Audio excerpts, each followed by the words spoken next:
Magandang umaga po sa ating lahat, mga kapatid. Magandang umaga po, Father Vic. Araw ng Miyerkules sa 12 na linggo sa karaniwang panahon. Ang ating narinig mula sa mabuting balita ay nagpapaalaala sa atin ng pangangailangan para mamunga, para lumago, para maging kapaki-pakinabang. Sapagkat umaasa ang Diyos na tayo ay magiging katulad ng binhi na nalaglag sa mabuting lupa.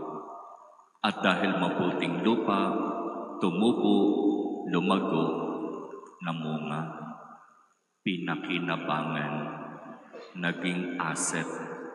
Kaya nga, ito ay napakagandang paalaala sa atin na bilang mga binyagan, umaasa ang Diyos na tayo ay maging kapaki-pakinabang ng mga Kristiyano.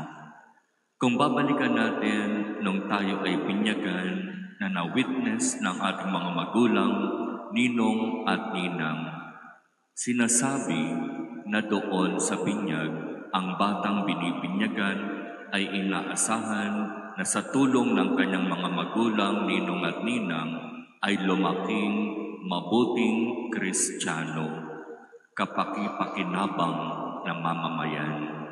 Kaya napakalaki ang responsibilidad ng mga magulang, ninong at ninang para sa kanilang inaanak sa binyag.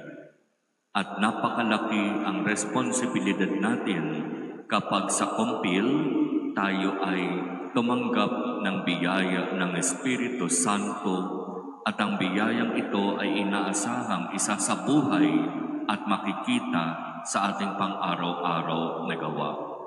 At sa pamamagitan nito, makikita ng ating mga kapatid, ng ating kapwa, ang ating pamumunga ng mabuti, ng sagana, at tayo ay nagiging inspirasyon sa bawat isa. Ganito sana ang inaasahan ng Diyos sa atin, na tayo ay nagiging mabunga. Sinasabi sa Ebanghelyo na bukod sa matabang lupa, mayroon din namang mga binhi na nalaglag sa hindi magandang uri ng lupa. At alam natin kung ano ang nangyari.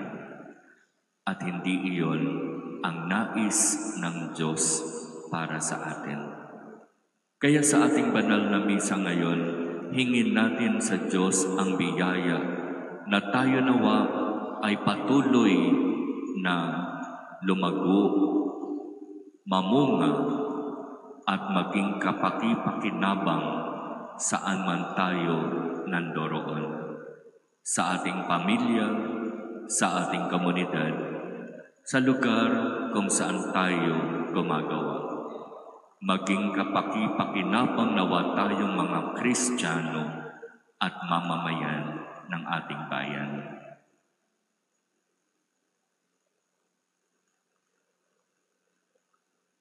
Amen.